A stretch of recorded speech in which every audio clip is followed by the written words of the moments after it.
everybody. Thank you very much for inviting me to Bratislava. Yeah, it's a funny story. I was coming backwards and forwards to Vienna and using the London-Bratislava line, taking flights almost every other week. And a very nice woman sat next to me on what I told her was my very last flight to Bratislava. And I said it with a little bit of relief because, you know, flying very frequently gets very tiring. And anyway, as the flight progressed, we had 2 hours from London to Bratislava. She said, well, what do you do? And I told her I'd been involved in Chinese medicine for 20 years of my life. So we talked, and she said to me, well, how would you like to come back to Bratislava and talk to the TED conference about your experiences? And so, you know, never say never. Here I am again. And thank you very much, because actually you have a very beautiful city here with a wonderful castle. So I'm very pleased to be here. Thank you. Anyway, I have a rather unconventional career. In the mid-1980s, decided I rather wanted to change my life and study Chinese medicine, which not too many people did in London in those days. I managed to learn Chinese medicine in London, and I thought, wow, what a wonderful system of medicine. It comes from China. It's almost 3,000 years old, and it works on a completely different basis to Western medicine. So but there was a little bit of me that was rather cynical, and I thought, well, how does it work? Because what happens here is that we stick needles in people's bodies in different acupuncture points, and suddenly they get better. And there's no scientific explanation for how this system of medicine actually works. So I thought, it's time to go to China. So in 1991, I went to China, to Nanjing, and I lived and worked in a busy hospital of traditional medicine. And this really did change my life, partly because, there was no private little room. There was no sort of, cozy, intimate conversation about what happened when we were 5 or 6 years old that's actually made us ill maybe today. This was a system where, hundreds and hundreds of people were coming into this busy hospital, and they were getting better. And what I saw was things very much like shingles, very painful eruptions on the body that, surrounded by acupuncture needles, went away within 2 or 3 days. Things like facial paralysis, very physical symptom where one half of the face is frozen, and people got better. And so I had no doubt in my mind that Chinese medicine had something. So I came back to the UK. I went into practice, set up my own clinic with colleagues, and really, to some extent, it was a big experiment in Britain. We didn't really know what we could treat, but people kept coming to us, and people got better. And then, very hard to believe when I started all of this, acupuncture education moved into universities. And to cut a long story short, I find myself at the University of East London. I'm the head of Chinese medicine there. I'm very pleased to tell you, I have one student from Bratislava who I hope will pass her exams this year. So she's going to be bringing Chinese medicine back here. So, here we are. For me, 20 years doing this, yet no scientific explanation for how this medicine could possibly work. And I want to tell you a short story about a patient to give you some idea of what's involved with acupuncture. Let's call her Nadine. She's 30 years old, and she and her husband for 2 years have been trying to have a baby, but she can't get pregnant. She goes for tests to her doctor, and the tests reveal there's no problem. You should be able to get pregnant. So they continue to despair, and she has 2 cycles of what's called IVF, assisted conception, and they don't work. So as a last resort, she comes to me for acupuncture. And to be honest, this is quite a big job, to give this woman a baby with needles. No pun here. So anyway, we make a diagnosis, we listen to her pulse. I do all the things that Chinese doctors do. And we work together for about 5 months, and nothing happens. She doesn't get pregnant. And I'm beginning to get uncomfortable because she's paying money for this treatment. And one day I say to her, look, I'm not so sure that acupuncture is for you. And she looks at me and she said, you're like my mother. You think I'm useless. You think I can't do this. And, you know, she welled up with anger. And I said, you mean your mother doesn't think you can get pregnant? And she said, no.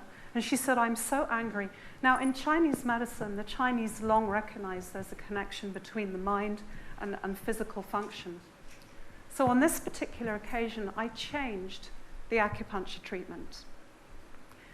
And when I put the needles in, there were little electric shocks. It seemed to be different. And this is bearing in mind we've been working together for 5 months. And guess what? She got pregnant. You know, and there are many stories like this. This is why, you know, the Chinese have kept Chinese medicine going. And just because I don't know how many people here know what really traditional Chinese medicine is, but acupuncture is one treatment, herbal medicine and massage, and also movement.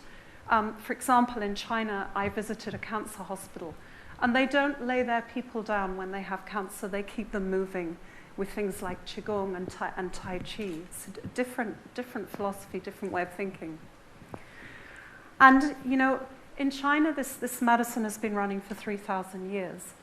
And the idea is that the body is a network of meridians or channels, and these channels carry something apparently called qi. Now, there's no definition for qi. There's no explanation. You can't measure it. There's no science that explains what qi is. And of course, this makes people in the scientific establishment very, very skeptical about what we do.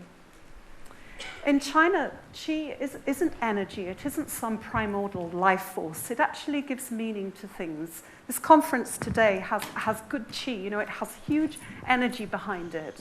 It really gives purpose and meaning. It creates life. That's the idea of qi.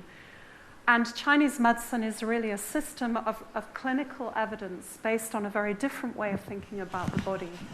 So that, for example, emotions in Chinese medicine can cause illness. So that, as with the patient I told you about, the idea that all this suppressed anger actually in Chinese medicine would have some relevance. So Chinese medicine is a huge success story. And I visited Cuba in my work because I heard that in Cuba, Chinese medicine was a part of their integrated healthcare system.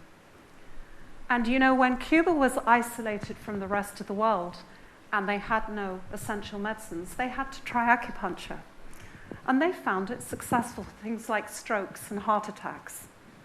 And so now in Cuba today, you'll find 2 systems of medicine. You'll find traditional medicine as well as Western contemporary medicine. And I said in Cuba to the head of the Cuban Acupuncture Society, why acupuncture here? And he said, because Chinese medicine is one of the best systems in the world, one of the best medical systems, and we want one of the best medical systems for Cuban people. So back in Britain, you know, acupuncture very popular. Chinese medicine is a huge success story. But we, in the last couple of years, have faced huge hostility from the scientific establishment. Where's your evidence, they say? It must just be placebo. You know, the idea of suggestion. Well, maybe, because placebo runs in many medical systems, but I think it's more than that. I'm quite convinced that when those needles go in, something happens. And we do know certain things now. We do know that acupuncture affects the limbic part of the brain. We also know in the treatment of infertility that in the middle of the month, if you do acupuncture, it increases the blood flow to the uterus. So we're beginning to understand. But in the meantime, with all the hostility, and it's quite serious in Britain. I mean, for example, there are people within the scientific establishment who would like to close down university courses like mine. There have been many books published saying, what's happening in Britain? People are suddenly beginning to believe in things that are irrational. So, you know, these people ask good questions. Because I, particularly as an educator, have to ask myself, you know, well, is something happening here? Or is this system of medicine, which is 3,000 years old, is it just a good idea or something that's based on magic almost? But I think Chinese medicine has two things that Western medicine doesn't have. The first is that Chinese medicine is a real art. Any practitioner needs to listen and look. They listen to the pulse. They listen to a patient's life. That illness isn't just a collection of isolated symptoms. It's the way our lives and our histories and what we want to do impact and can actually cause ill health. It's a really, really creative process, almost an art form. And we know from art, just with the music we heard before, how this can actually create change. It makes us think differently. The second thing for me about Chinese medicine, something that really came across in China.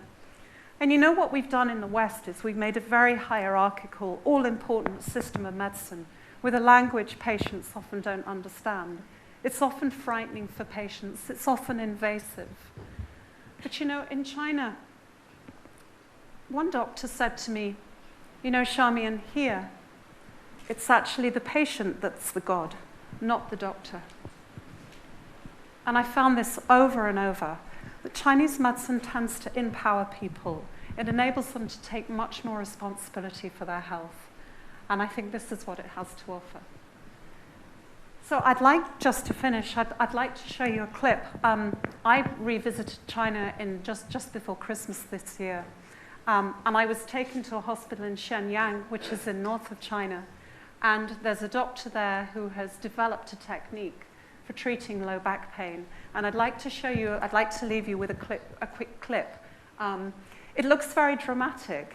It's a very traditional treatment. It's for low back pain and sciatica. Have a look. And if you're in trouble, I hope in Bratislava you'll have a choice of having acupuncture. Thank you.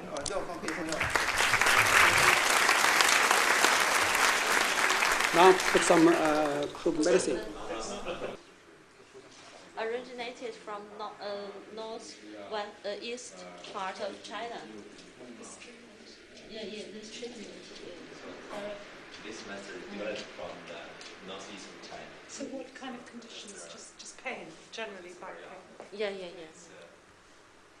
就是主要是针对这个腰背痛的是吧？不痛的风湿啊再看一下。风湿怎么说？就 wind cold. Wind cold. Wind cold or rheumatoid. Excellent. Yeah. You can see the fire along the channel. Yeah, I can see. It's fantastic.